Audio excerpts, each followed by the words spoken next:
If you're new here, you're warmly invited to subscribe to our quiet corner of YouTube. And if you'd like, leave us a soft little comment below. Let us know where and when you're watching from. Perhaps you're listening late at night, or drifting off with the morning light.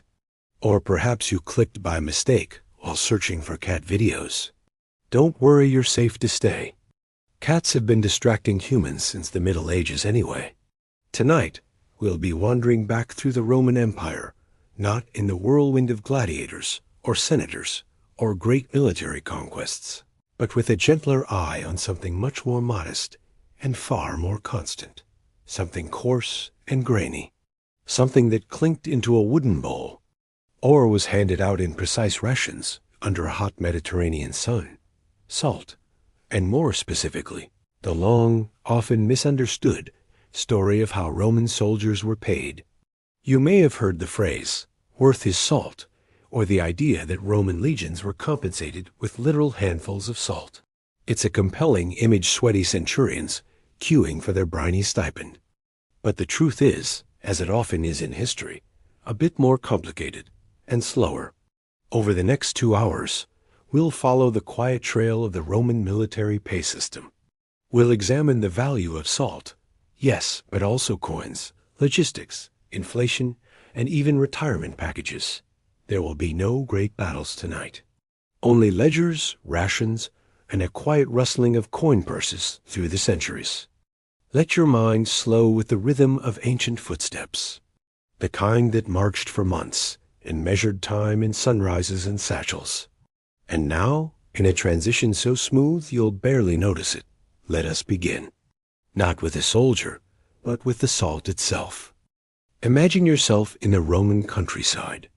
The year is indistinct, sometime in the early days of the Republic, or perhaps even before. The air is dry. The landscape, dotted with olive trees and low shrubs, hums with the sound of cicadas. A dusty road winds through the hills. On a cart, wrapped in cloth and twine, sits one of the most valuable substances of the ancient world: salt. It is difficult, in our world of table shakers and prepackaged snacks, to truly appreciate what salt once was. But for the majority of human history, salt was not just a seasoning, it was a cornerstone of life itself. It preserved meat and fish in a time before refrigeration. It healed wounds, flavored gruel, and sometimes even paid taxes. It flowed not just into cooking pots, but into economies. The Romans called it sal, a word that, like salt itself, spread widely and preserved much. It is from sal that we get salary, and from salarium that we derive the idea of being paid for work. But we must be cautious here. Etymology is not always biography.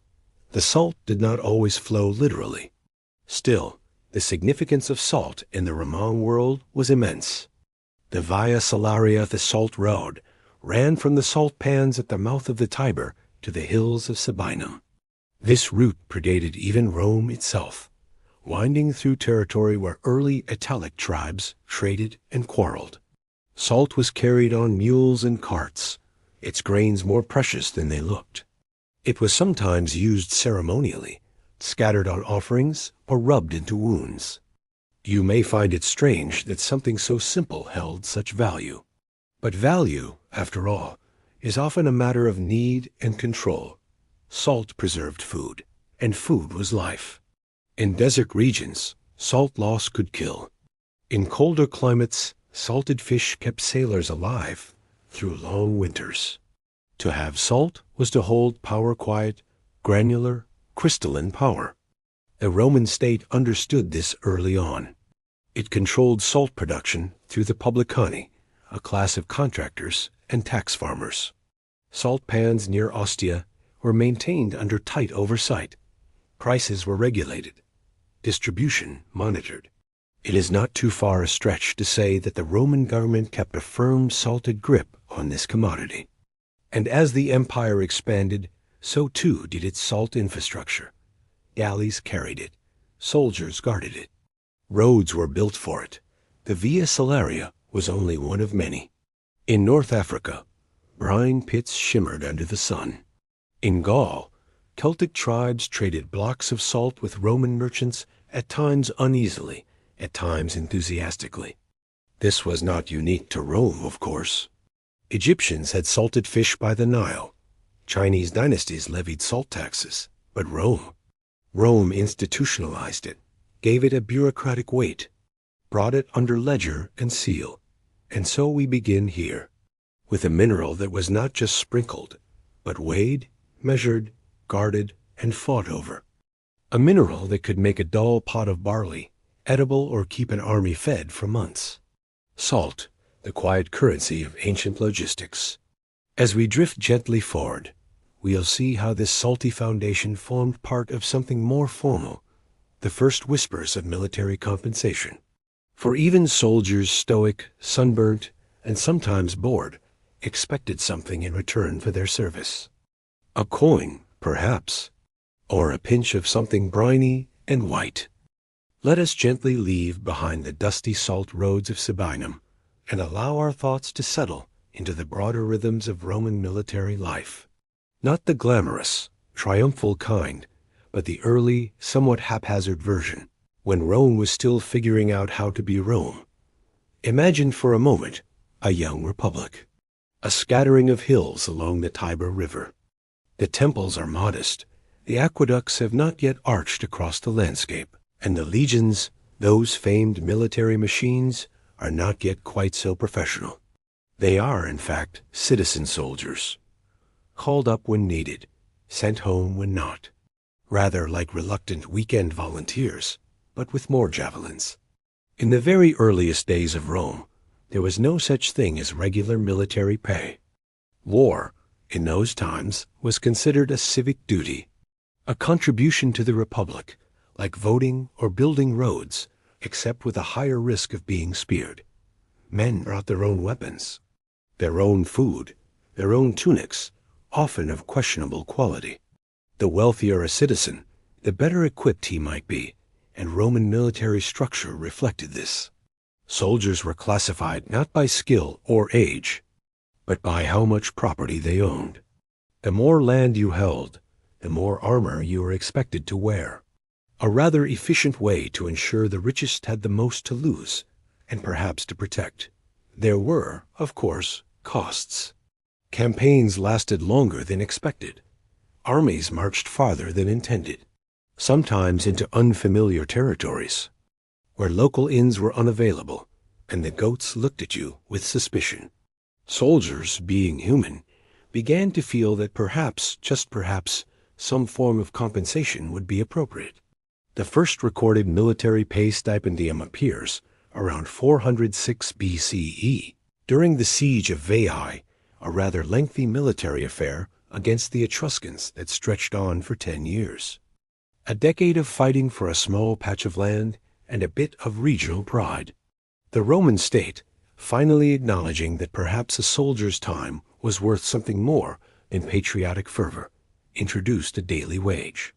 This was not, let us be clear, an act of generosity. It was a necessity. Soldiers were no longer all wealthy landowners. The ranks had begun to include poorer citizens, men who could not afford to spend years away from their farms or trades without some compensation.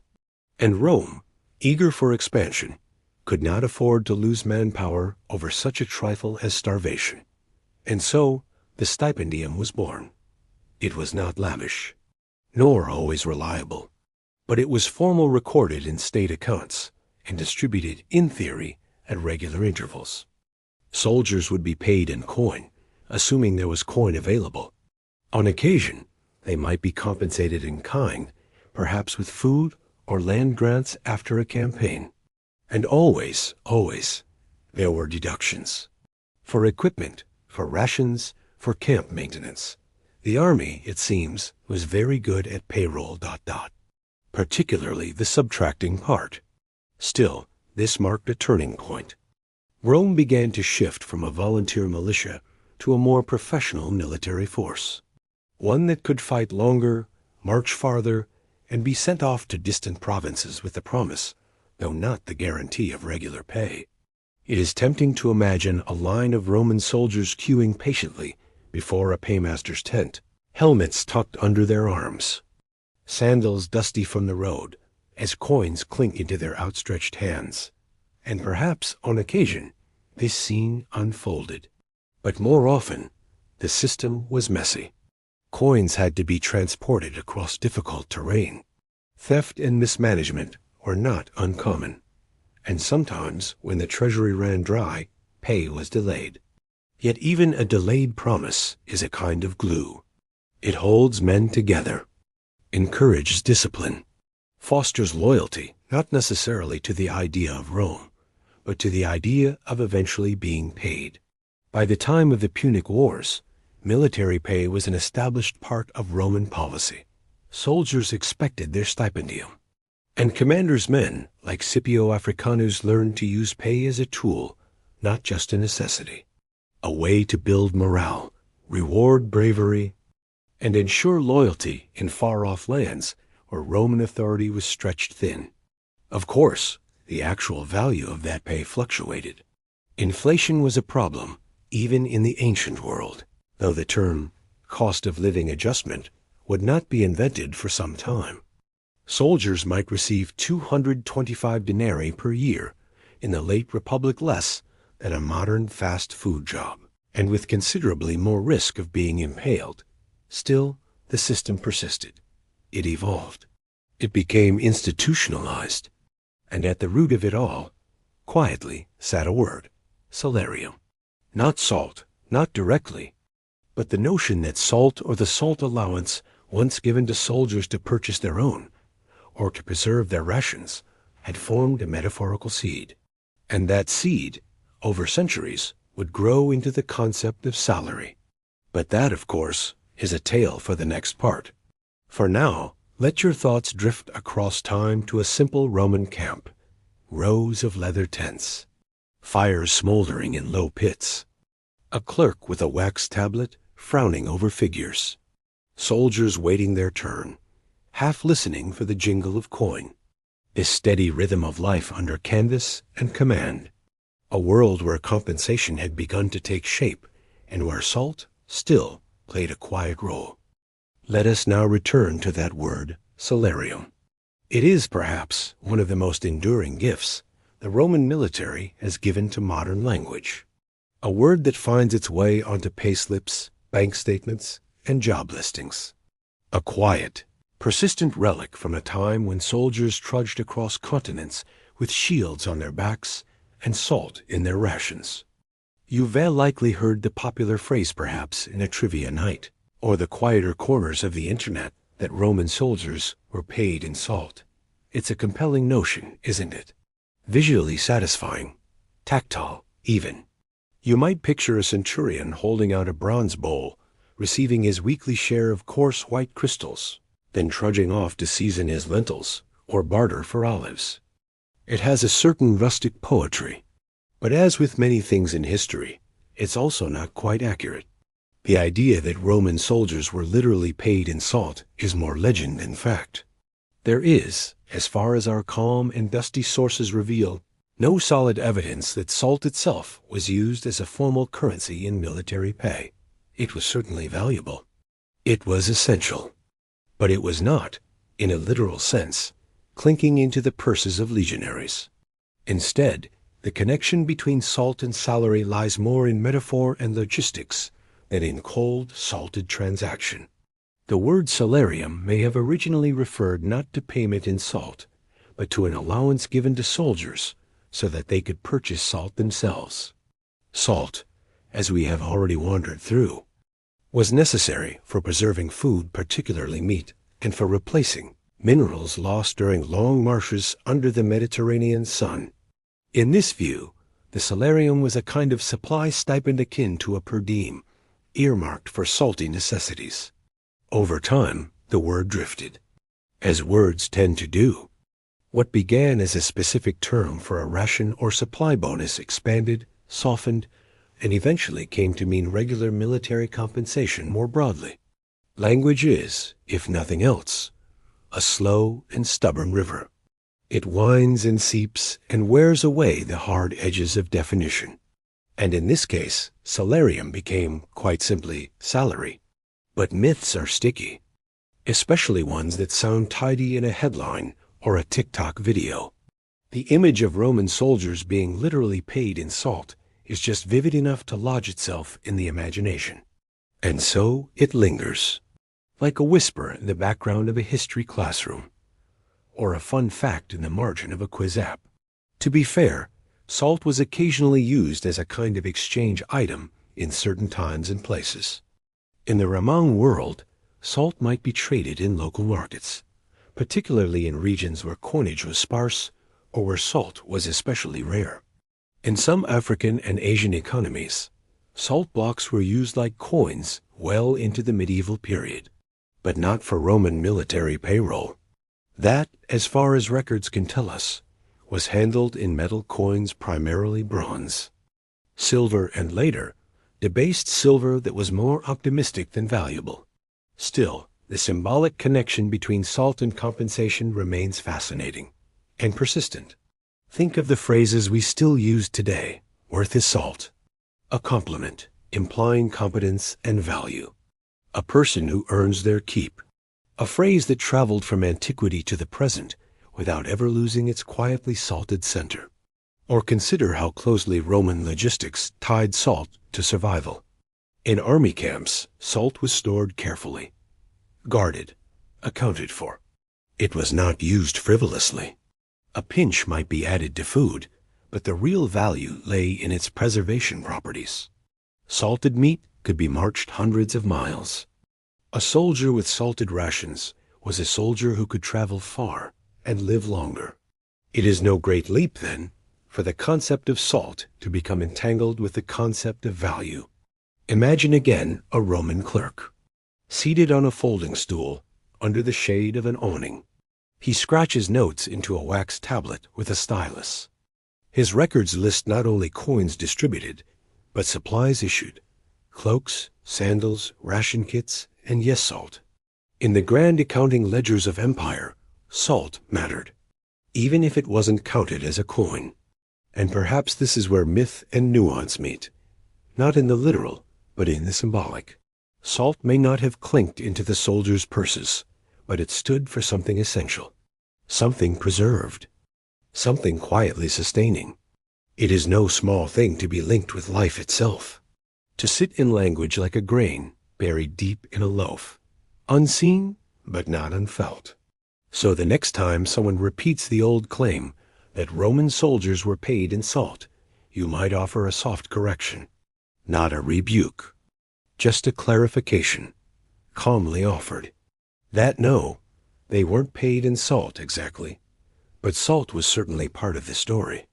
A quiet, granular thread running through the fabric of imperial logistics, and of course, through our own vocabulary. Now, in a transition as seamless as silk across a wooden desk, we'll turn from the myth to the machinery that made it all possible.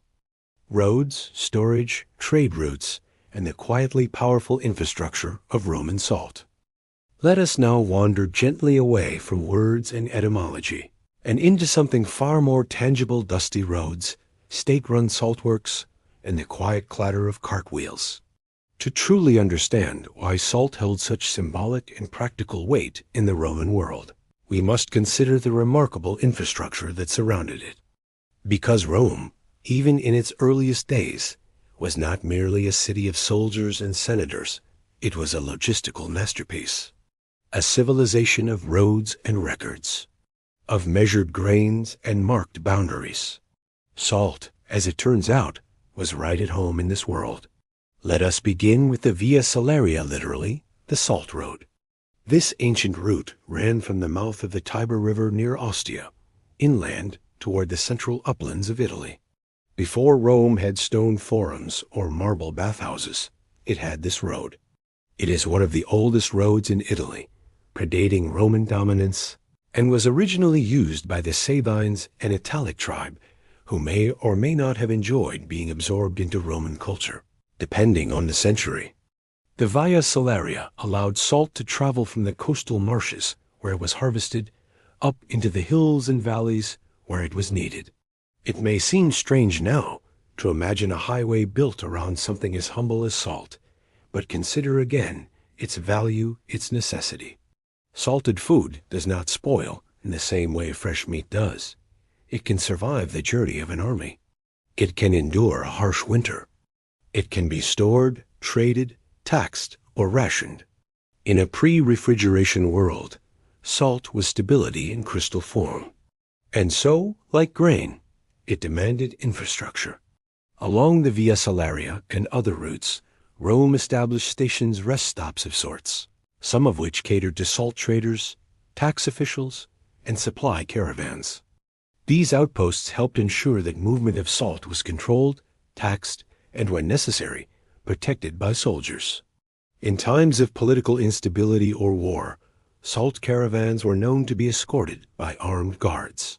Bandits, after all, did not limit themselves to jewelry or coins. A good bag of salt was worth a risk. In coastal areas, particularly near Ostia and other parts of Latium, the state operated saline salt pans, where seawater was allowed to evaporate in large, shallow basins, leaving behind the white crusts of salt. These were not casual operations. Roman engineers designed and maintained them with care. Some were managed by private contractors, publicani, who paid for the right to harvest and sell salt. Others were state-controlled, particularly in times of scarcity or strategic need. Control of salt was, in every sense, political. Pricing could be regulated, distribution monitored. In some regions, salt was sold at reduced rates to citizens and veterans, perhaps as a quiet nod to its symbolic link with service. In others, it was taxed, sometimes heavily. The salt trade was one of many things that funded the Roman state machine, its legions, roads, and endless appetite for expansion. As the empire expanded, salt infrastructure expanded with it. In Gaul, Roman administrators repurposed Celtic salt mines. In North Africa, desert salt caravans were redirected through Roman trade posts. In Hispania, salt pans lined the coast. Roman soldiers stationed in far-flung provinces became both consumers and protectors of the salt trade. Storage was another vital component. Salt does not decay, but it can absorb moisture and become unusable. Roman granaries horia were sometimes used for salt storage, with careful consideration given to airflow, dryness, and pest control. Special bins or lined pits were used to keep the salt from becoming brine once more. And where salt was stored, it was counted. Roman administrators were nothing if not meticulous. Inventories were taken, ledgers maintained, clerks trained in the gentle art of bean counting, though in this case it was grains of salt. It is tempting to think of ancient salt infrastructure as rustic or primitive, but that would be misleading. The Romans, practical to the point of obsession, treated salt with the same seriousness as coin or grain. They taxed it, traded it, rationed it, stored it, transported it, and occasionally withheld it as a form of punishment or control. The politics of salt were never entirely absent. Even within Rome itself, the question of salt access was sometimes contentious. There are records of subsidies and adjustments during times of economic strain, subtle acknowledgments that salt, despite being a common mineral, had become a matter of social stability. To control salt was, in a quiet way, to control peace. And so, as you picture a Roman legion on the move, a slow, rhythmic march across provinces and borders, know that behind it trailed a shadow. A network of roads, carts, storehouses, and supply lists. Among their cargo, iron weapons, leather tents, sacks of grain, and always salt.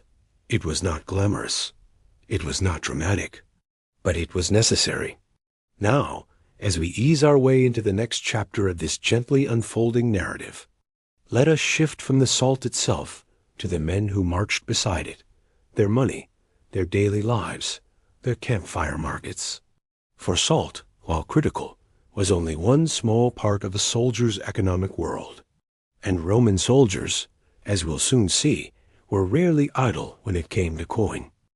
The Roman army is often remembered for its discipline, its formations, and the soft thunder of sandals on dry earth. But behind every triumphant march and every organized encampment was something far more mundane and, in many ways, far more crucial. The pay chest. It doesn't sound terribly glamorous, does it? And it wasn't. A box, usually of wood, sometimes bound with iron, carried by mules or guarded in wagons, flanked by soldiers whose loyalty could be measured in the very coins they protected. But this unassuming object was, in many ways, the heart of the marching economy. Imagine, if you will, a standard Roman legion on the move, some 5,000 men, dozens of officers, a contingent of servants, camp followers, blacksmiths, armorers, and assorted essential persons who were not technically part of the army, but who came along anyway. They moved in calculated order, with scouts ahead, engineers behind, and a schedule etched in habit. Every few weeks or sometimes months, these men expected to be paid, not for heroics, not for glory, but for existing within the mechanism of empire, for building roads, for digging ditches, for holding the line in some distant province where the olive trees looked unfamiliar and the wine tasted slightly off. That pay, when it arrived, came in coin. The pay chest held stipendium, the soldier's base salary, along with funds for officers and sometimes donativa, special bonuses promised by emperors to secure loyalty or celebrate victories. These payments, particularly the donativa, could be substantial, not always timely, but substantial. Enough, in theory, to retire with some land and a moderately comfortable life. But first, of course, the chest had to arrive. Transporting money across the empire was no small task. Coinage was heavy, susceptible to theft, and easily misplaced by anyone with dishonest fingers. The state relied on a network of accountants, quartermasters, and military officials to oversee the delivery of funds from treasuries in Rome or provincial centers to wherever the legions had decided to stop for the season or for the next rebellion. The legions themselves were typically not stationary. They marched. A lot. They marched in summer heat and winter damp, in forests and deserts, and mountainous passes that gave the pay mule second thoughts. And always, always, the pay chest had to keep up. In some campaigns, the pay was issued in fixed cycles monthly or quarterly, depending on conditions. In others, it arrived irregularly. A somewhat hopeful occurrence that prompted mild celebration and private calculations about what could be bought or lost in the next dice game. One might picture a Roman centurion, a man whose face resembles sandstone left in the sun, overseeing the distribution of coin.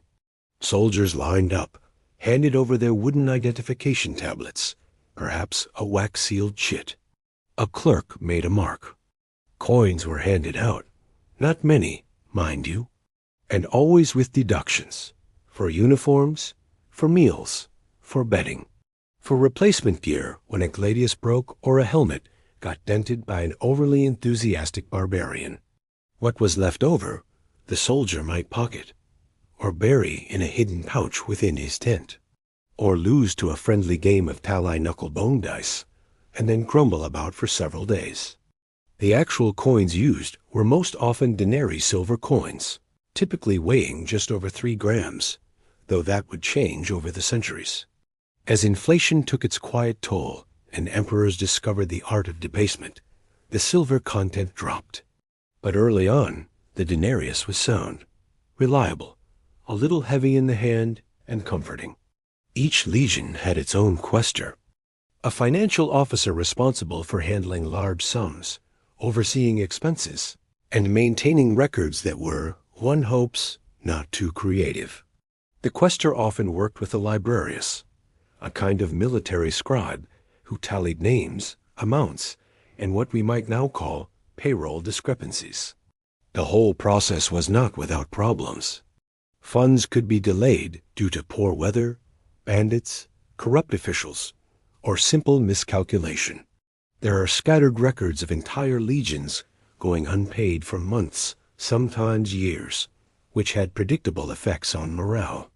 When the money did not arrive, soldiers became inventive, or, if one prefers the official Roman term, mutinous. And so, emperors and generals alike learned to keep the pay chest moving, not just for economic reasons, but for stability. There are few things more dangerous than a trained, armed group of 5,000 unpaid men with time on their hands. Pay was more than just compensation. It was control. It bought obedience. It soothed grievances. And it reminded the soldier, who may have been stationed in a freezing outpost in Britannia or sweating under a Syrian sun, that Rome had not forgotten him, at least not this month. From the chest, the coins trickled outward into the hands of soldiers, then onward into camp markets, roadside vendors, taverns, and the occasional unexpected expense, such as bribes, replacement tunics, or minor acts of gambling. Money moved through the legion like water through a stream. And at the center of it all, quietly guarded and never far behind, was the pay chest, a small, unglamorous box, but a symbol of everything the Roman army had become: organized, calculated, and persistently, stubbornly practical. In our next part, we'll take a closer look at where that money flowed: into bustling camp markets, into the hands of smiths and cooks, and into the curious economy that grew wherever the Roman army set up camp, no matter how remote the province or how temporary the tents. Because where there is coin, there is commerce. And where there are soldiers, there is always someone selling wine. Imagine yourself within a Roman military camp, not in the frenzy of battle preparation, but in the long, quiet hours between drills. The sun has risen steadily over the canvas and leather of 1,000 tents. Smoke curls lazily from cooking fires. A soldier sharpens his blade, not with urgency, but with the familiar rhythm of routine. Somewhere, someone laughs over a poorly told joke. A mule brays. The scent of boiled lentils lingers, mixed with a hint of tanned leather and worm dust. And near the center, or perhaps just outside the perimeter, depending on how well the general follows regulations, a small, bustling market is beginning to hum. These markets, known variously as canabae or wiki, were semi-permanent settlements that grew like mushrooms around Roman forts and camps. They were not officially sanctioned at first. The Roman military, in its idealized manuals, preferred its legions clean, self-contained, and morally upright. The presence of merchants, women, families, and opportunists was, in theory, discouraged. In practice, however, they were inevitable. A Roman legion on campaign brought with it not only its fighting men, but also a mobile economy. Thousands of soldiers with coin in their purses and appetites to satisfy. Not just for food, but for better boots, warmer cloaks, riding supplies, trinkets, charms, and yes, wine. Always wine. Where there was demand, supply would follow. Picture the market just outside a Roman camp gate. Makeshift stalls formed from wooden planks or canvas sheets. Traders calling out in a mix of Latin, Greek, and whatever local dialect applied. Slabs of salted meat hung from hooks. Jars of olive oil and vinegar gleamed in the sunlight. Potters displayed small clay lamps, some in the shape of animals or mythological figures, others more utilitarian, designed simply to function and not tip over while you slept. There were barbers, bakers, prostitutes, discreet or otherwise, physicians offering questionable cures, scribes who would, for a small fee, write a letter home for the illiterate, or fabricate one if needed. Dice sellers hawked carved bone pieces, promising better odds than they could mathematically deliver. Some soldiers ran small side businesses of their own, loaning money at informal rates, selling off pieces of their kit, or making repairs for a modest fee. A blacksmith might sharpen blades or mend damaged greaves, his anvil clanging a soft rhythm against the murmur of voices. It is important to note that much of this was technically against regulation. Roman law did not officially permit soldiers to engage in commerce. But the military, like all large bureaucracies, often had two realities, one on the scroll and one in the mud. Commanders tolerated camp markets because they kept the troops fed and content. They reduced desertion, soothed boredom, and fostered a strange, symbiotic relationship between soldier and civilian. In time, some of these markets became so permanent that towns grew around them, some evolving into cities that still exist today. Economically, the camp market was a quiet miracle. It allowed Roman soldiers to spend their wages locally, rather than sending all their coin back home. It stimulated provincial economies. And it offered the empire a second informal supply line, one that could provide everything from fresh fruit to unofficial intelligence about nearby tribes. These marketplaces were not limited to luxury or indulgence. A significant portion of what was sold was entirely practical. Spare nails for hobnailed sandals, wax for writing tablets, pins for cloaks. Even religious items, small figurines of household gods, or protective amulets believed to ward off illness or bring luck in battle. And always, the air held a faint tension, a recognition that the men buying olive oil today might be sent marching toward some uncertain fate tomorrow. The traders knew it. The soldiers knew it. And yet the rhythm of commerce continued, softly undisturbed by such knowledge. The coins that passed through these hands came in various shapes and sizes. Early in the empire, silver denarii remained standard, but bronze asses and sestertii were also common, especially for day-to-day transactions. Prices varied from region to region. Wine might cost 1 coin in Germania and 2 in Egypt. A loaf of bread could be bartered for, depending on whether the baker liked you or feared you. For the enterprising trader, the Roman army was a guaranteed customer base. For the soldier, the market was a reminder of home, or perhaps of the world beyond the camp walls. Even emperors, ever concerned with loyalty, occasionally injected funds into this marketplace ecosystem. When soldiers received a donativum, a special bonus, it flowed almost immediately into the stalls and tents of the camp merchants. Wealth moved quietly and efficiently from imperial treasury to provincial vendor, all through the hands of a dusty legionary with a weak spot for sweet wine and better sandals. And so the camp market became an essential part of the marching economy. It was not glorious, it was not grand, but it was stable, predictable, tangible, a place where soldiers bought hot food and small comforts, where the same coins that clinked from the pay chest earlier that week now bought soap, scrolls, or a better belt, and where, despite the impermanence of tents and orders, something close to community formed if only for a season.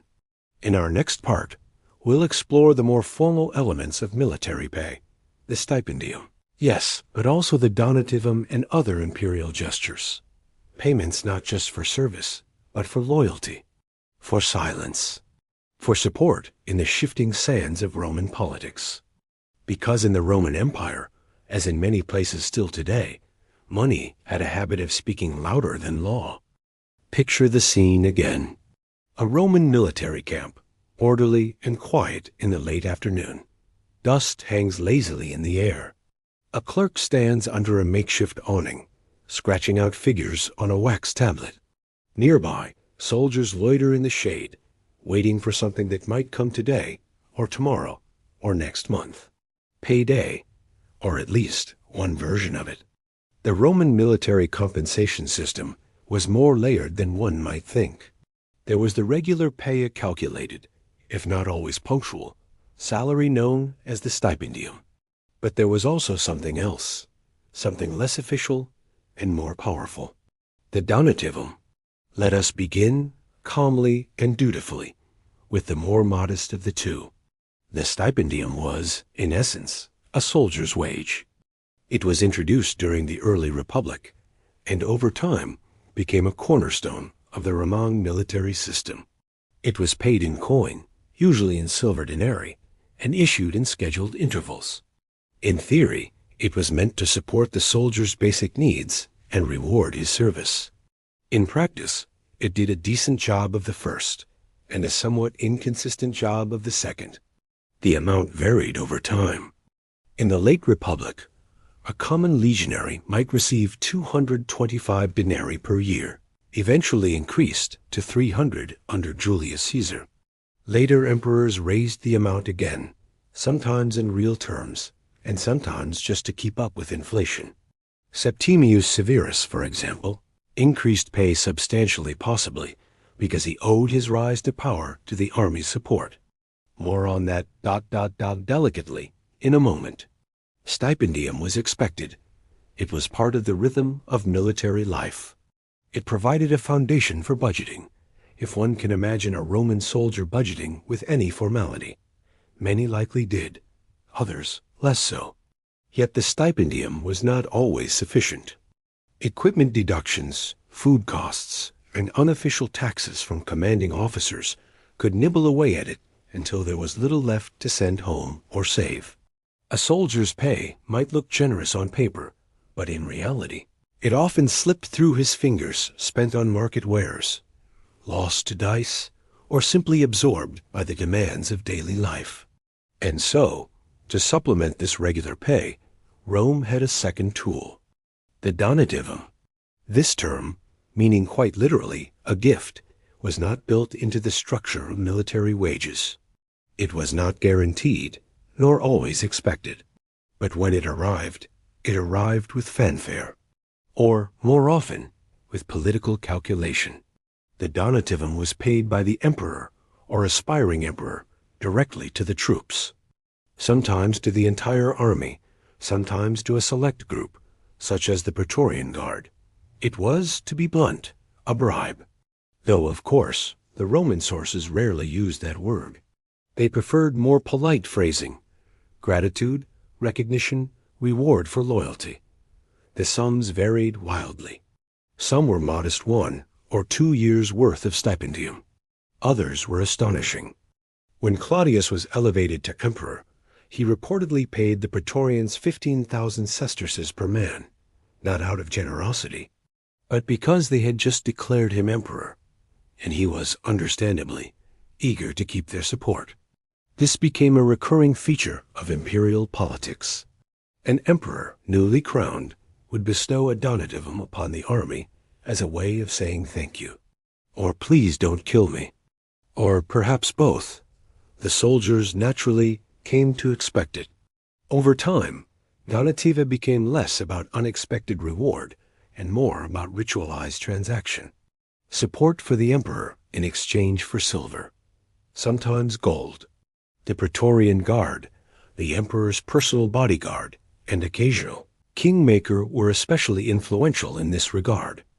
At various points in imperial history, they auctioned off the position of emperor to the highest bidder. It was, in every sense, a very early and very dangerous form of salary negotiation. But even the regular legions grew accustomed to these gifts. Some emperors managed expectations carefully, reserving donativa for special occasions, victories, anniversaries, or regime changes. Others handed them out more freely, either to curry favor or quell unrest. It was an expensive habit, and one that tied the emperor as personal fortunes to the satisfaction of thousands of armed men scattered across the empire. To put it gently, this was not always a stable arrangement. Emperors who failed to pay or delayed their gifts sometimes found themselves on the wrong end of loyalty. Assassination was rare, but possible. Mutiny, somewhat less rare. One might say that the stipendium kept soldiers fed. The donativum kept emperors alive. Naturally, some emperors attempted to reform this practice. Diocletian, ever the reorganizer, tried to formalize military structure and cut back on unnecessary extravagance. Others leaned into it. Septimius Severus, as mentioned earlier, increased soldier pay and donativa, instructing his sons, famously and perhaps apocryphally, to enrich the soldiers and scorn all others. That advice did not lead to long-term stability. Still, the dual system of compensation persisted. One official, the other unofficial. One modest, the other extravagant. One managed by accountants and clerks, the other dictated by politics and peril. And all of it moved through the hands of soldiers, men who, regardless of the politics behind the coin, still had to wake up at dawn, dig ditches, patrol roads, and survive whatever winter or war lay ahead. The money, whether regular or generous, helped. It didn't prevent boredom, or homesickness, or frostbite, but it bought wine, dice, and the illusion of control. And sometimes that was enough. Next, in the final part of this segment, we will gently explore another source of military income. One less formal still, but no less significant. Because when all else failed, when the stipendium was delayed, and the donativum uncertain, there was always one fallback: loot. Or, to put it more delicately, the business of booty. Let us walk, softly now, into the less structured shadows of military compensation, the quiet, sometimes dusty realm of preda, that is, booty. Now, the term may evoke images of overflowing treasure chests, or victorious soldiers staggering under the weight of gold and silks, their eyes aglow with wealth unearned.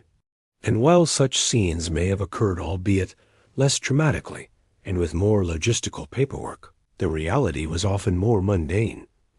Booty, in the Roman context, was not just about gold or gemstones. It was about livestock, grain, tools, household items, and frequently human beings.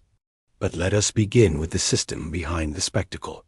When a Roman army conquered a city or won a battle, all material captured from the enemy was legally considered preda. This included weapons, armor, horses, wagons, valuables, and often the personal belongings of the vanquished. In some cases, entire towns were subject to this redistribution. Furnishings, clothing, pottery, coinage, and more were seized, catalogued, and divided. And then, naturally, it was time to count and distribute. Roman commanders, typically consuls or generals, held the legal right to manage this process. In theory, they were to oversee a fair division, with portions reserved for the state, for themselves, and for their soldiers. A share of the preda would be sent back to the Roman treasury as part of Rome's claim to empire. The rest? Well, it went to the victors. Now the soldiers' share was not always equal. Officers and centurions usually received more. Allies and auxiliaries sometimes received less or nothing at all. And while the rules for division existed, they were flexible, or to put it more kindly, subject to interpretation.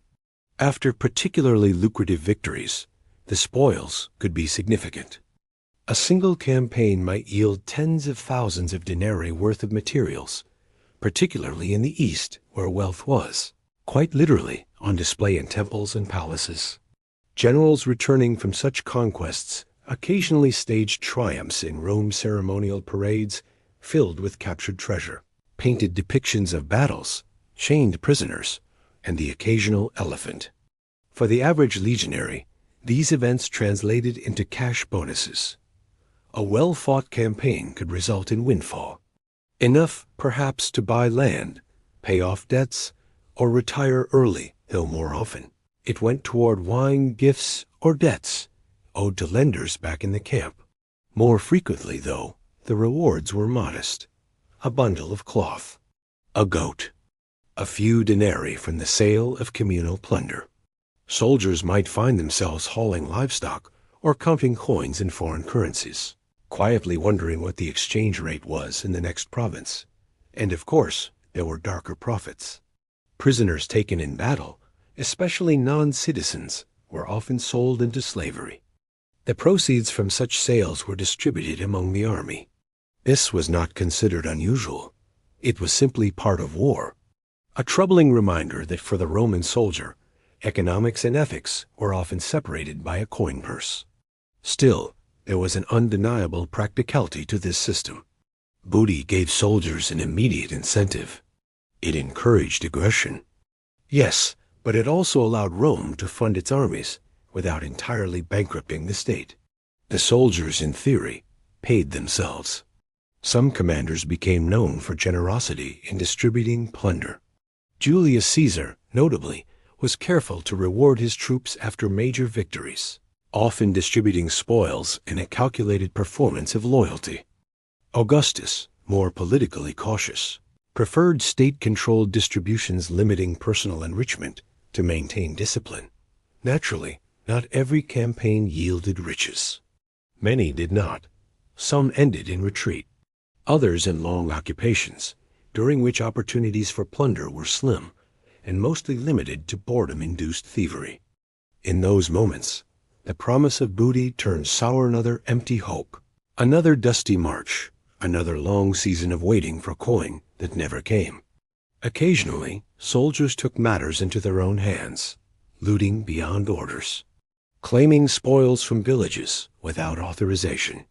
These actions were officially frowned upon, but unofficially tolerated, particularly if discipline elsewhere was maintained. And so, the business of booty became a quiet, constant undertone in the Roman military experience.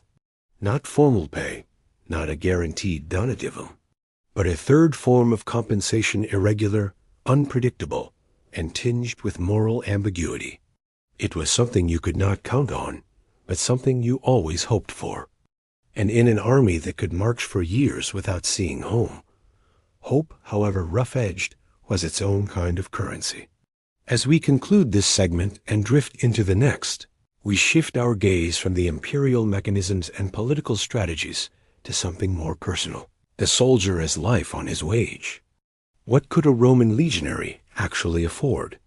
What did he spend his coins on? What burdens did he carry, financial, familial, and otherwise?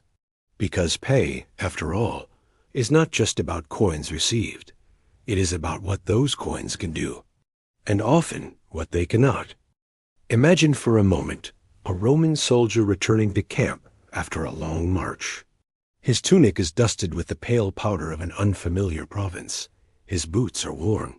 His belt is tight, not just in the military sense, but perhaps in the financial one too. He has just received his stipendium, carefully counted out by the camp's pay clerk.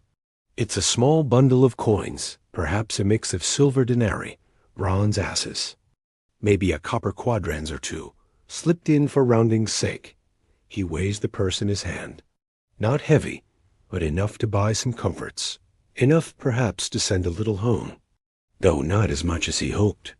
Because while Roman soldiers were technically among the better-paid members of Roman society, particularly compared to peasants or unskilled laborers, their income was, in practice, under constant erosion. Let's begin gently with the basic numbers.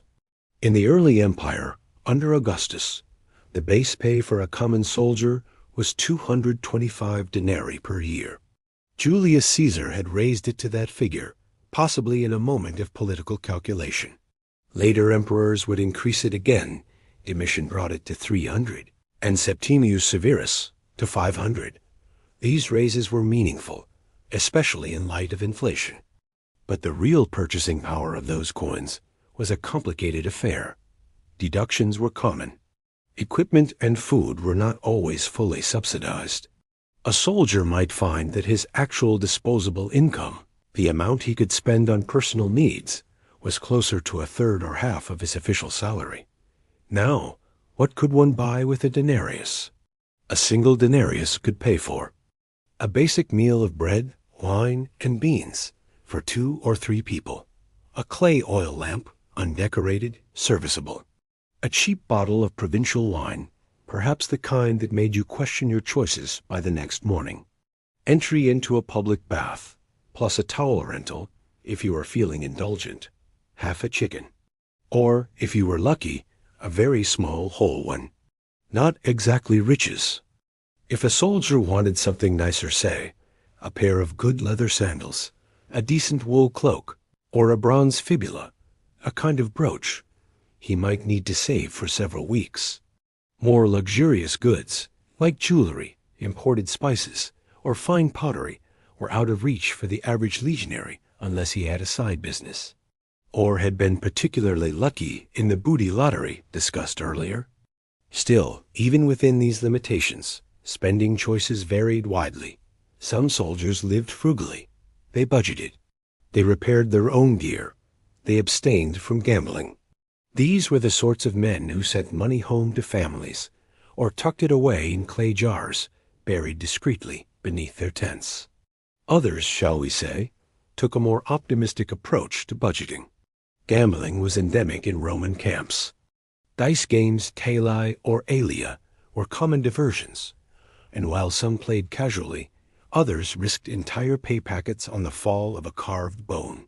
Wagers could be small food, favors, or the next watch, or ruinous.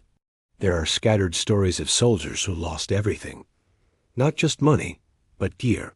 Some were forced to borrow from comrades or from camp lenders, pledging future stipendia as collateral. And should they die in battle before repaying? Well, there was always someone willing to claim the debt from their effects. There were, however, safer forms of spending.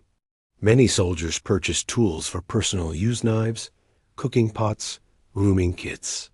Others invested in improved clothing or bedding. A good woolen cloak was not just a fashion choice. It was insulation against cold nights in northern garrisons. Some spent on personal altars, small household shrines to Lares and Penates, the gods of home and hearth.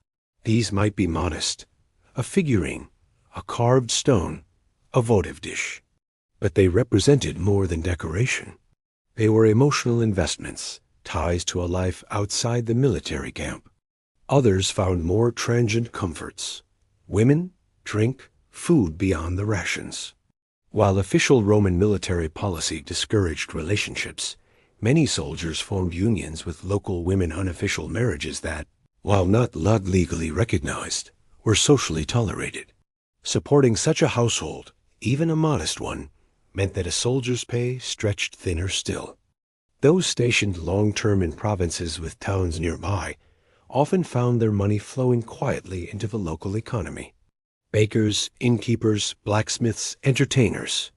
The economic footprint of a single legion could transform a remote frontier settlement into a bustling town.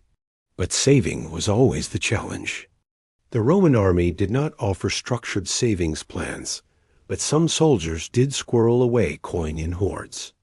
Archaeologists have found buried stashes small, careful arrangements of bronze and silver coins, sometimes tucked in ceramic vessels, hidden beneath floors or behind walls. These were emergency funds, or retirement plans, or perhaps just one more way to feel a sense of control in a world where most decisions were made by men in sandals far away. Some soldiers sent remittances home, coins sealed in letters or carried by fellow soldiers going on leave. Others invested in small businesses run by family members. A vineyard, a mill, a market stall, rare but not unheard of. And there were always the optimists, those who dreamed of retirement not to luxury, but to land. A plot of earth in a quiet province, a stone house, goats, maybe a vineyard, certainly a view. Whether such dreams were realized is another matter. Many soldiers died before their service ended.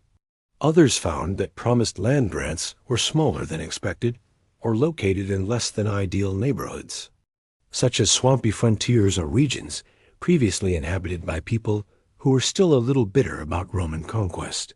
Still, the dream persisted, and so did the saving, because even in a system full of deductions, dangers, and delayed payments, there was always the promise quiet, distant, and shimmering like heat over a road that the soldier's wage was more than coin.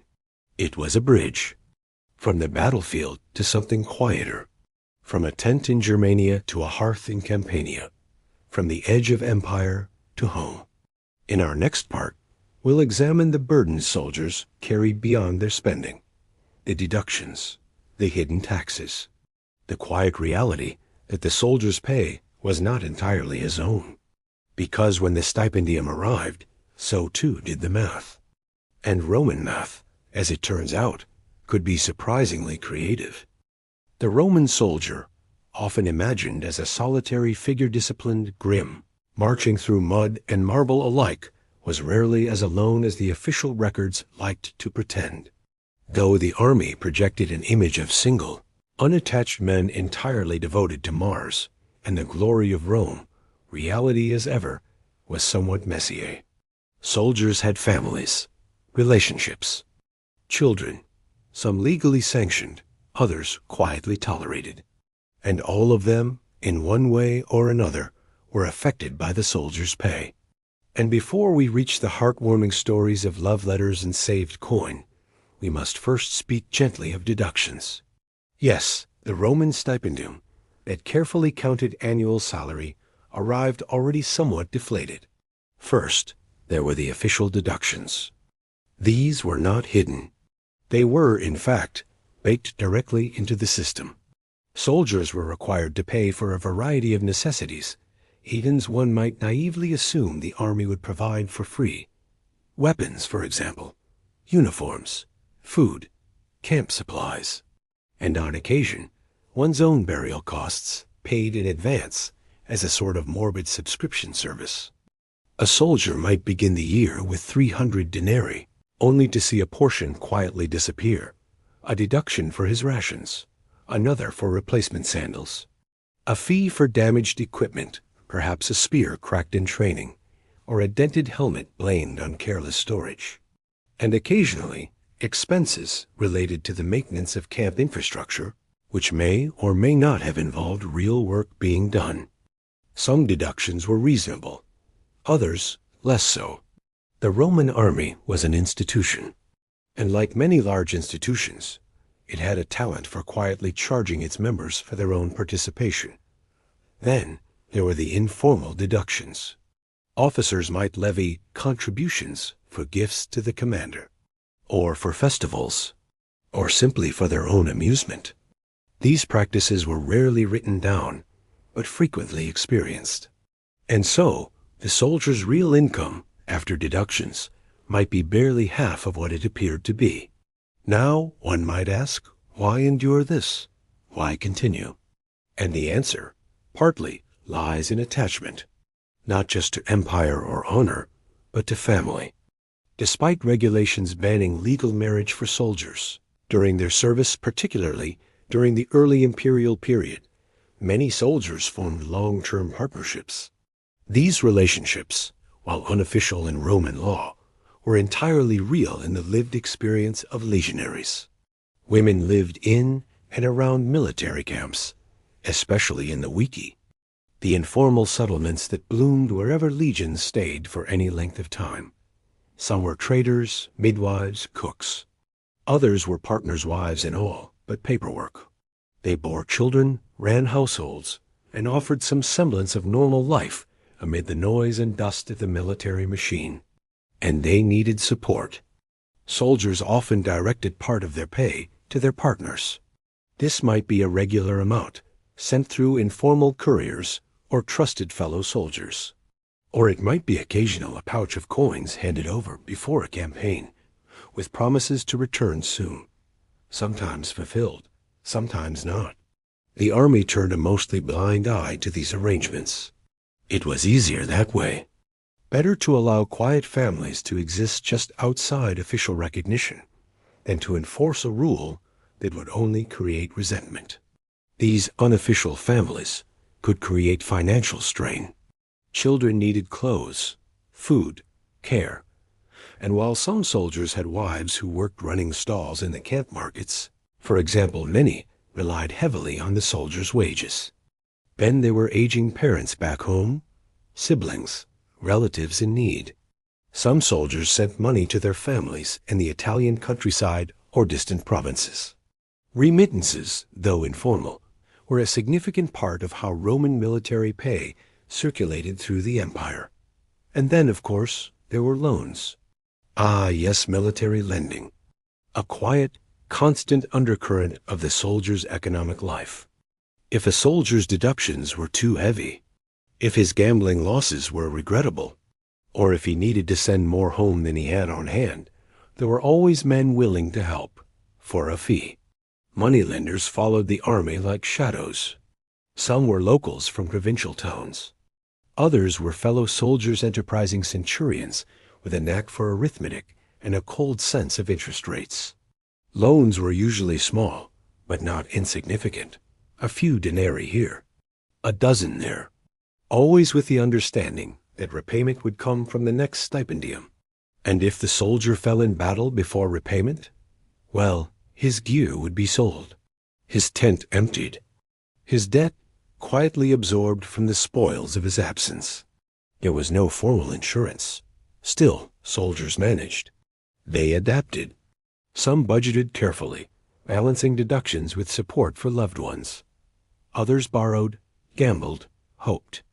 And a few, those rare, disciplined few, saved. It is difficult to say how many succeeded in maintaining a steady financial footing. The records, such as they are, focus more on regulations than outcomes. But the sheer volume of recovered letters scratched onto wood or lead, addressed to wives, brothers, friends, speaks to the constant pull of home. The quiet financial ecosystem stretching from legionary tents to distant villas, small farms, and urban neighborhoods across the empire. So next time you imagine a Roman soldier polishing his shield or standing watch at the edge of a cold, unfamiliar river, remember this: his thoughts were not always on glory. Sometimes they were on his partner's cooking fire, or the child learning to walk in a provincial village, or the debts that would come due before his next pay. In our next part, we'll explore those debts more deeply. The lenders, the traps, the quiet desperation of men whose income was never quite enough, and the strange, calm comfort of knowing that at least you weren't the only one. Now, let us drift into a quieter corner of the Roman military experience. Not the marching, not the fighting, not even the dull routines of tent pitching or sword sharpening, but something more personal, quieter, and, at times, more unnerving, the steady hum of financial anxiety. Because even in a well-oiled military machine like Rome's, soldiers were rarely free from money troubles. In fact, many found themselves entangled in an entirely different kind of battle, one fought not with swords or spears, but with ledgers, interest rates, and the quiet desperation of debt. Picture, if you will, a Roman soldier in his mid-30s. He has served for over a decade. His hair is beginning to thin. His left knee aches when the weather changes. He has sent money home each year, scrimped on wine, avoided the dice tables for the most part, and yet somehow he is still short. A few months ago, his wife wrote to say their roof was leaking. His younger brother needed help with taxes. And the last time he was on leave, he bought a cloak that, in hindsight, was more expensive than it was warm. And so he did what many soldiers did. He borrowed.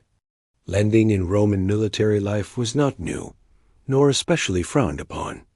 It was, rather, a quietly accepted fixture of the system, almost a secondary economy. Moneylenders, often called argentari or foederators, followed the legions much like smiths and barbers did.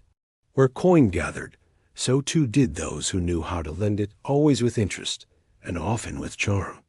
Some were locals in provincial towns, watching the comings and goings of soldiers with a well-practiced eye. Others were members of the army itself, officers, senior enlisted men, or even civilian camp followers who had discovered that lending money was far easier than carrying a shield. The rates varied, but they were rarely generous. A short-term loan might be repaid at 2 or 3 times the original value, depending on the borrower's rank, the lender's mood, and how desperate the situation. These arrangements were usually informal: a handshake, a witness, a scratch on a wax tablet, and a quiet understanding that, should repayment be delayed, consequences would arrive with polite efficiency. What were those consequences? They rarely involved broken bones. This was not a gangland operation. But a soldier in debt might find himself publicly embarrassed, harassed, or even denied access to his next stipendium. There are scattered references to soldiers having their pay garnished, directly deductions issued not by the state, but by those owed coin. Sometimes the debt followed them home. There are accounts fragmentary, faint of veterans returning from service, only to find their retirement land already claimed by creditors. A piece of parchment, waved in front of a local magistrate, carried more weight than a decade of scars. Some tried to escape their debts by re-enlisting. A few succeeded. Others disappeared. The army did not protect soldiers from this system. It tolerated it, even enabled it. And in a strange way, debt was part of what kept the Roman military humming along. Soldiers in debt rarely deserted.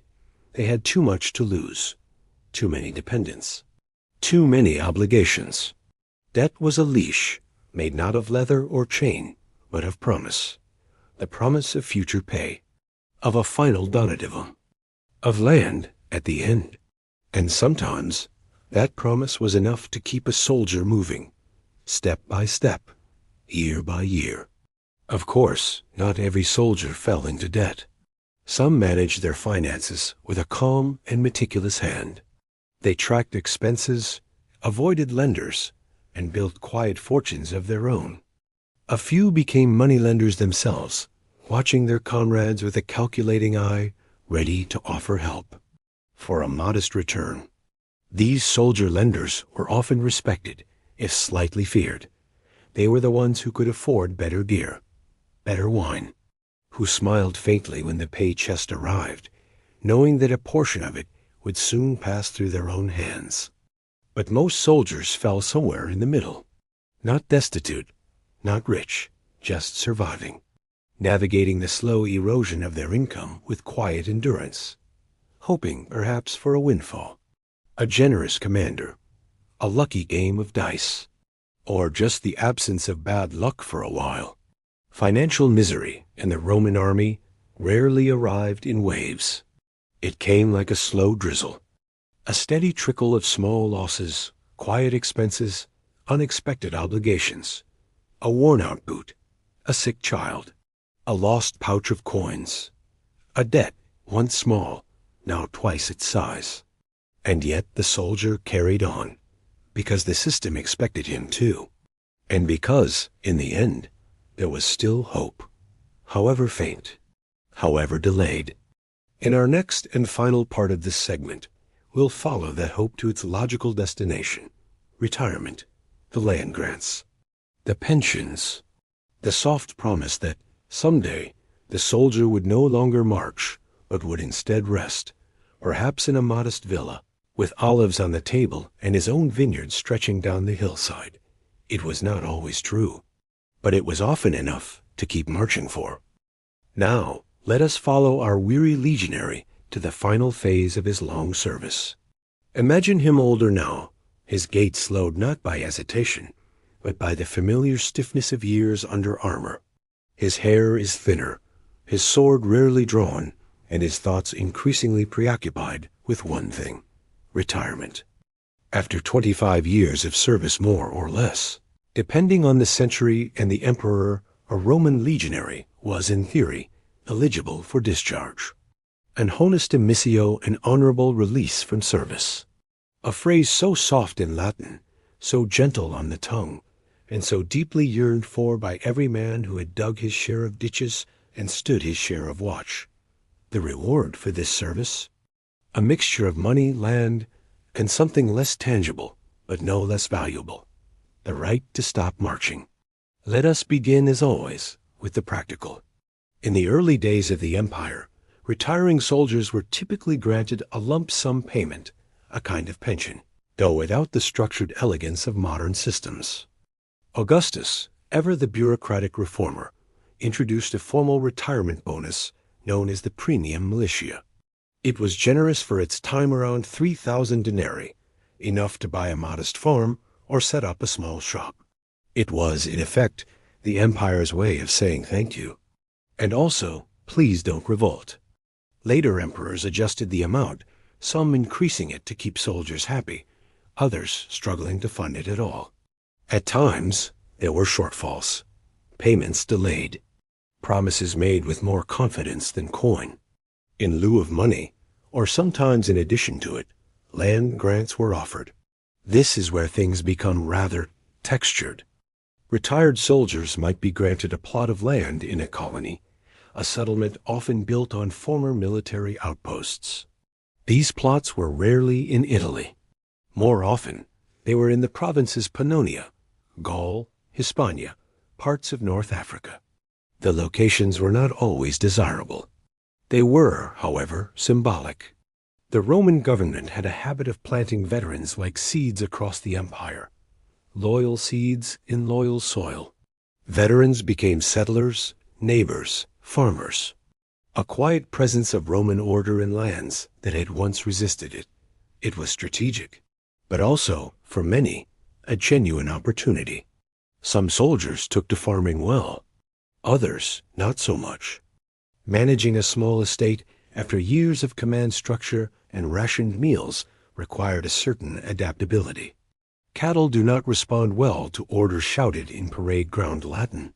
Still, for many, the life of a retired soldier farmer was preferable to another campaign.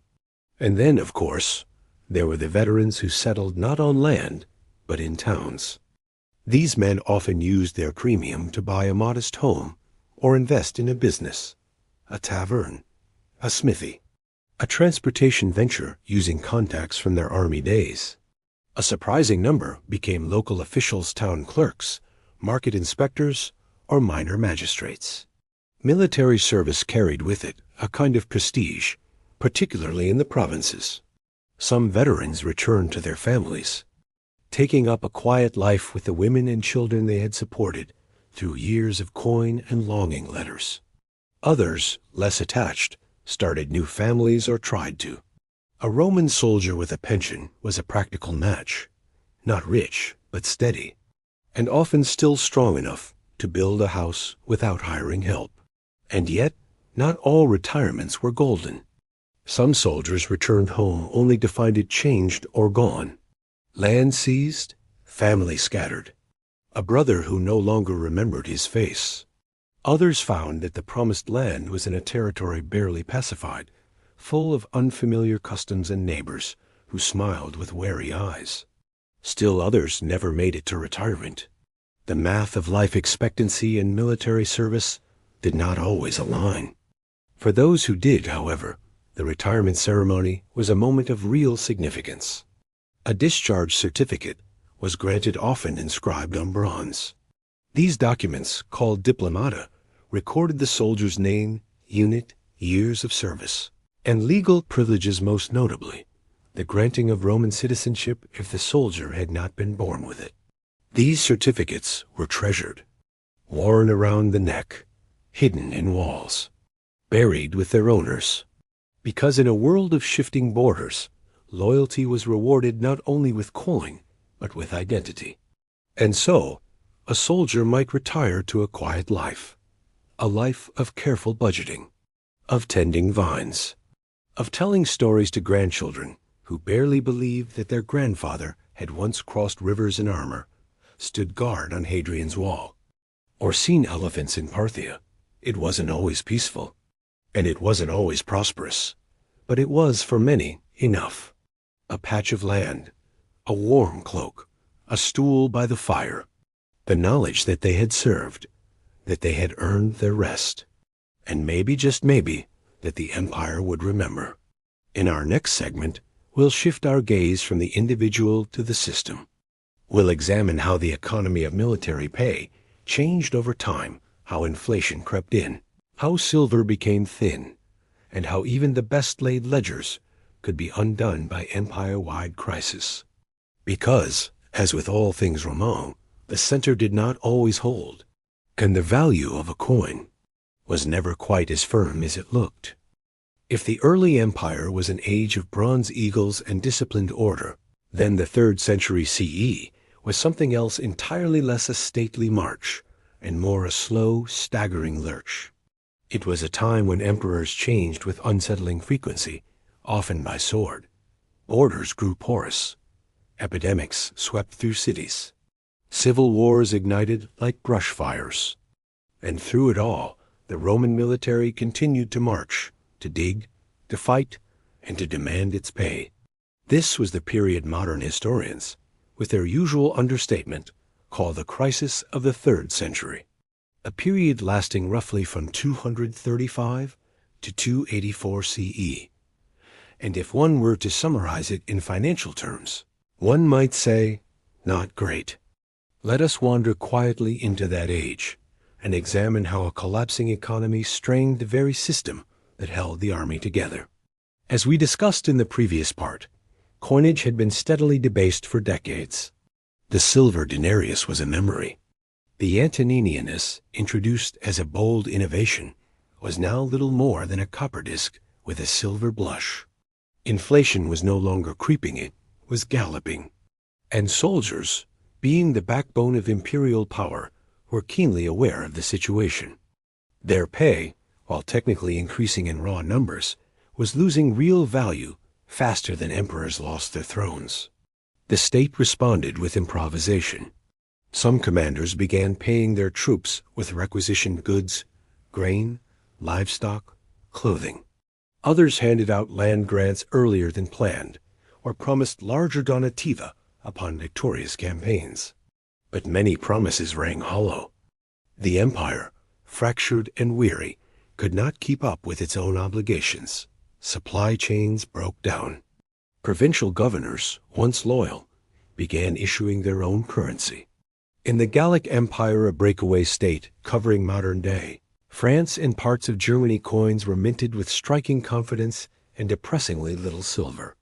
Even the eastern provinces, under the so-called Palmyrene Empire, struck their own coinage and negotiated independently with the legions. In short, Rome was still Rome, but only just.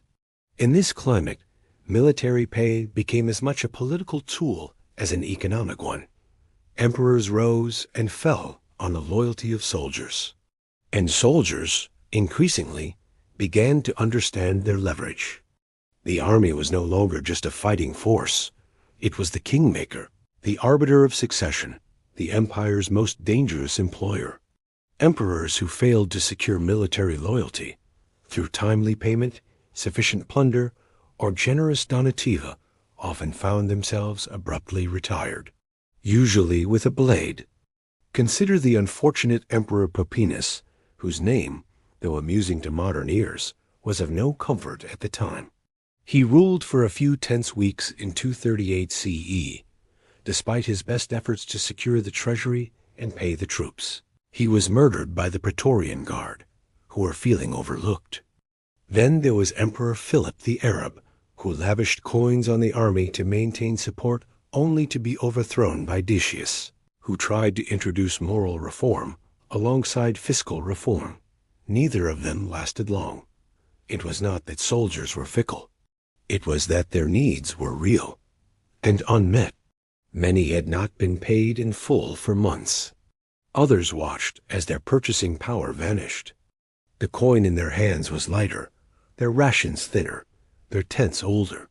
And behind the scenes, governors argued, treasuries emptied, and mints churned out tokens that barely resembled currency. In some regions, troops mutinied. In others, they negotiated offering loyalty in exchange for land, for silver, for promises that may or may not materialize. The army, in a sense, began to operate as a corporate entity unto itself. It was no longer simply an instrument of the state.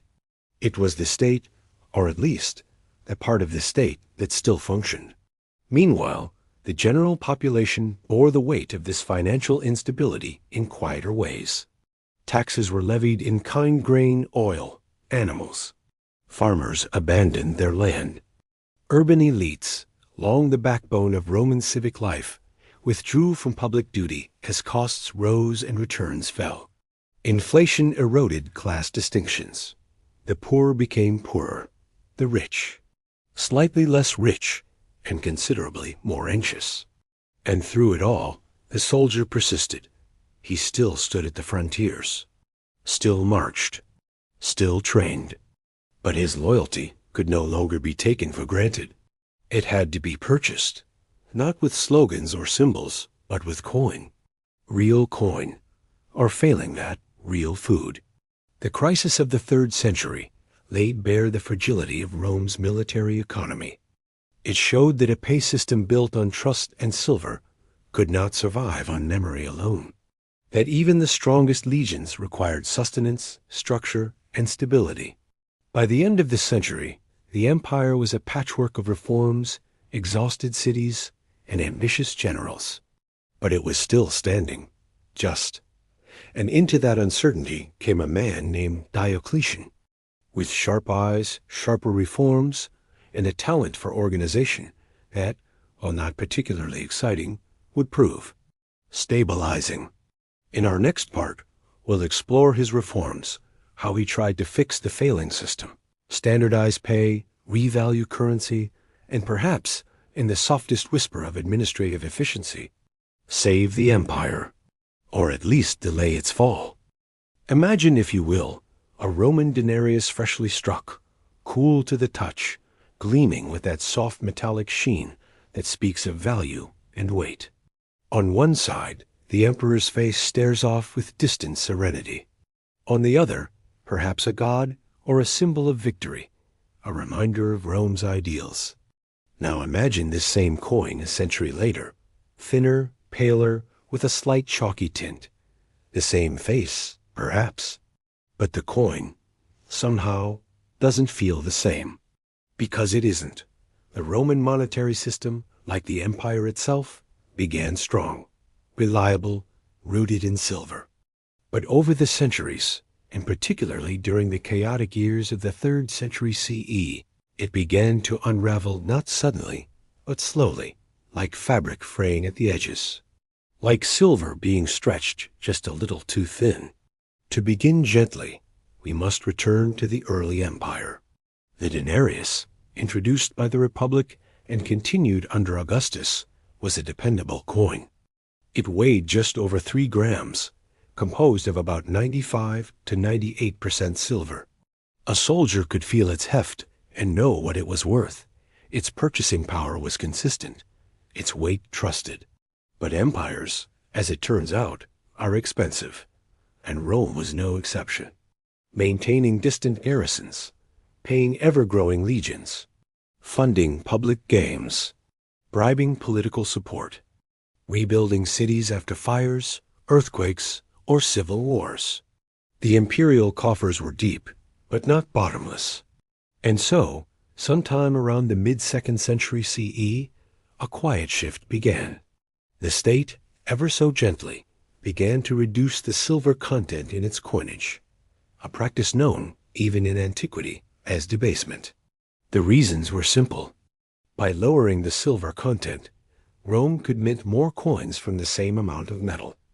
More coins meant more pay, more bribes, more building projects. And for a while, it worked. But slowly, the economy noticed. Traders demanded more coins for the same goods. Soldiers asked for higher pay. Provinces grew skeptical of imperial currency. Confidence, so difficult to mint, began to erode. By the time of Emperor Caracalla, around 215 CE, the denarius was joined by a new coin, the Antoninianus. It was meant to be worth 2 denarii, though it contained only about 1.5 times the silver, and even that ratio didn't last. By the middle of the 3rd century, the silver content of coins had plummeted.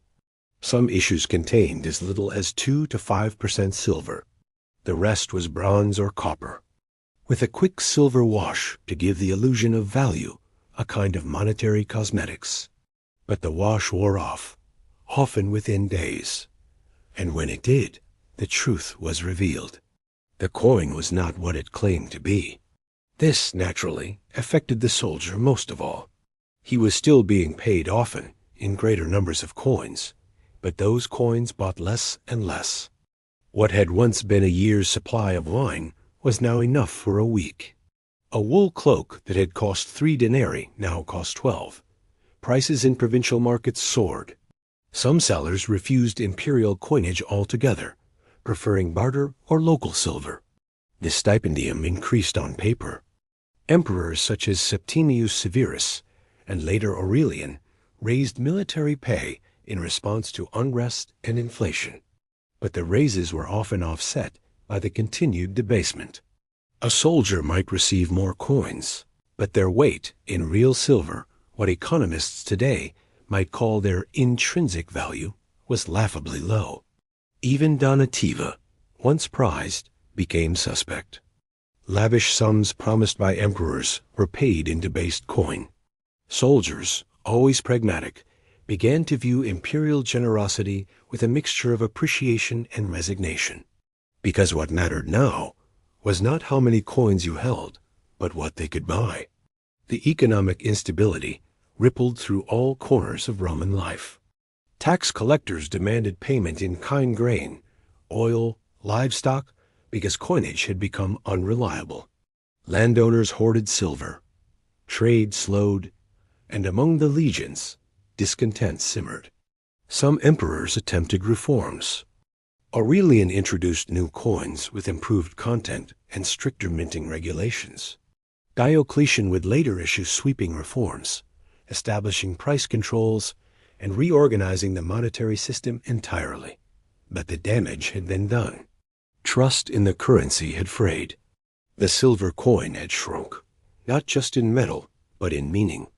And the Roman soldier, always practical, adapted.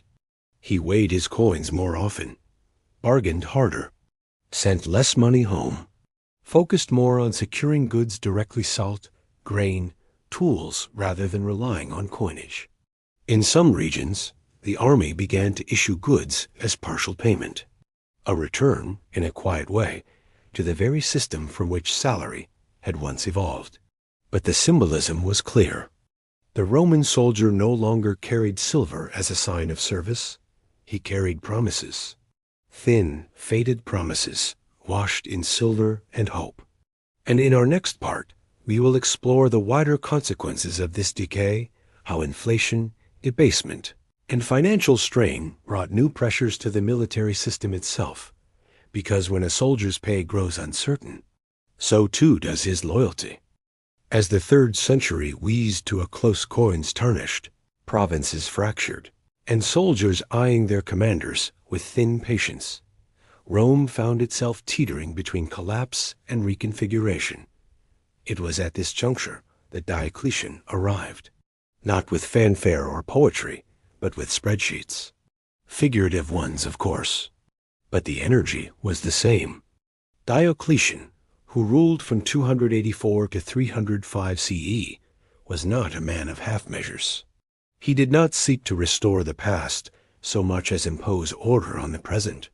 And when it came to the empire's economic chaos, especially the military pay system, he did what any seasoned administrator would do. He made charts. He set maximum prices. He added more bureaucracy. Let's walk slowly through the reforms. First, he tackled the currency problem. The debased coinage of the 3rd century had rendered many imperial mints, essentially confidence factories producing tokens that held symbolic value, but very little purchasing power. Diocletian introduced a new coin, the nummus, sometimes referred to by later names like follis, which reintroduced a higher silver content and attempted to stabilize the value of currency. He also tried to enforce a unified system of weights and values across the empire. It was, in theory, a return to monetary clarity. In practice, it was like trying to straighten a bedsheet in the middle of an earthquake. Still, it helped at least temporarily. But the real stroke of Diocletian's bureaucratic genius, or perhaps madness, came in 301 CE with the Edict on Maximum Prices. This sweeping decree attempted to set legal price limits on over 1,000 goods and services throughout the empire. Wages, grain, wine, textiles, fees for barbers, even the cost of a donkey, all laid out in remarkable detail. The motivation was clear. Inflation had spiraled.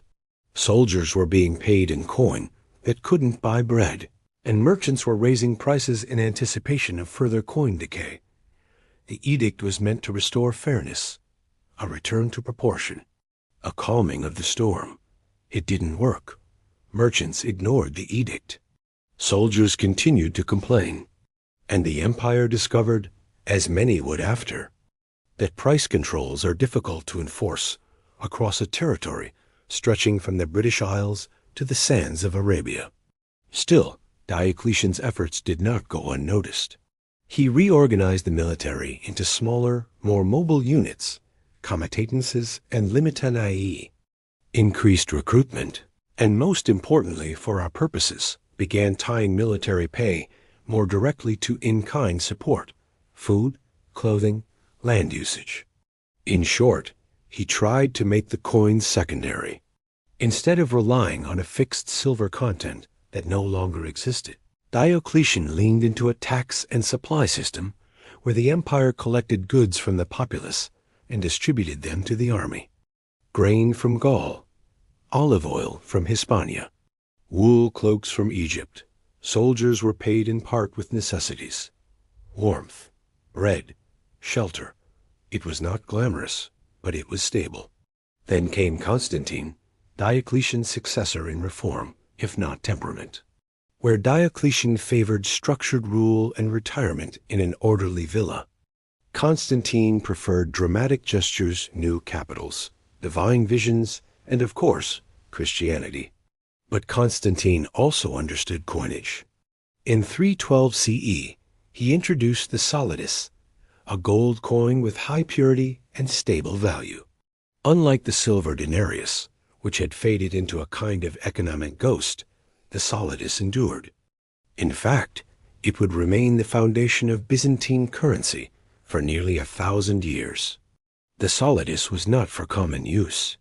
It was issued primarily for state and military payments used to stabilize imperial expenses and reward higher-ranking officers. Most legionaries still received a combination of bronze and silvered coins, but at least now, the top of the pay structure had a firm foundation. Constantine also restructured military pay systems to align more closely with imperial taxes. Regions were required to provide support to nearby legions directly, less transportation, more local logistics. This was an early form of decentralized provisioning.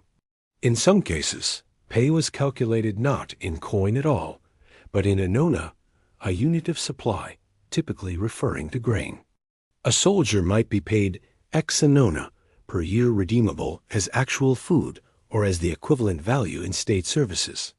It was, if nothing else, consistent.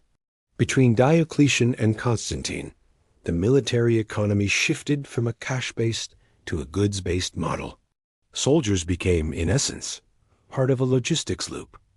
They protected the provinces, and the provinces fed them. A quiet, circular system. It wasn't efficient in the modern sense.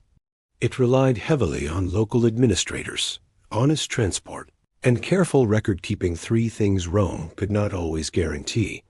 But it worked well enough to hold the frontiers, at least for a while. By the mid-4th century, the Roman soldiers' pay might include some coinage, often bronze or debased silver, food and drink allocations, housing or land usage, clothing allowances, often state-issued cloaks and tunics, occasional donativa, still given by emperors as gestures of loyalty. And yet, even with all these reforms, the nature of pay had fundamentally changed. The soldier was no longer paid to march.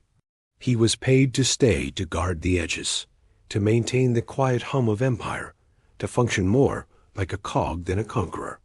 From silver to grain, from salary to sustenance. And in our next and final part of this segment, we will explore the soft closing of this long system, the fading of the legionary wage as it once was, and the transition into something smaller, less Roman, more medieval, because everything fades, even paychecks. And so, we come to the end of our long march through salt roads and pay chests, dusty markets, and fading coins. We've walked in step with the Roman soldier, not into battle, but into the more invisible trenches of daily life. Debt, duty, dreams, and denarii. The Roman military pay system began, in many ways, with the glint of salt. not literally, as we've gently clarified, but symbolically. Salt as necessity, salt as structure, salt as the foundation of a system that tried, with some success, to compensate those who bore the weight of empire. From the early stipendium, measured in silver and expectation, to the donativum, tossed like a bribe disguised as gratitude. From the bustling stalls of camp markets to the quiet hopes of retirement villas in distant provinces. From well-weighted coins to hollowed currency barely worth its bronze. We have followed the evolution of an empire's promise to its soldiers. What began as a civic duty morphed, across centuries, into a contract fragile, often strained, but always present. A soldier would serve. The state would pay. Except when it didn't. And yet, despite inflation, mutiny, civil war, and collapsing silver standards, the Romang military endured. Not because its pay was always fair, or its logistics flawless, but because enough soldiers believed, or hoped, that service would lead to something. To land, to citizenship, to rest. The pay system was not perfect, nor was it stable, but it was a thread sometimes thin, sometimes tangled, that helped hold the vast imperial quilt together. And long after the Western Empire fell, the echoes of that system remained, in language, in law, in the very word salary, a soft whisper of salt and coin marching steadily through time. As you drift off tonight, whether to dreams of marble forums or simple fields of grain perhaps, you'll carry with you the quiet rhythms of the Roman soldier as world, the jingle of a coin pouch, the creak of a wooden chest, a faint scent of salted pork in the campfire smoke, and the unspoken question, repeated across centuries, will I be paid this month? A question that echoes still in cubicles, classrooms, kitchens. Only now, the coins are direct deposits, and the marching is metaphorical. So rest easy, dear listener. You live in an age of central heating, health insurance, and the gentle hum of automatic salary payments, which, as you now know, is not something the average Roman soldier could count on. Sleep well, and remember, you are worth your salt.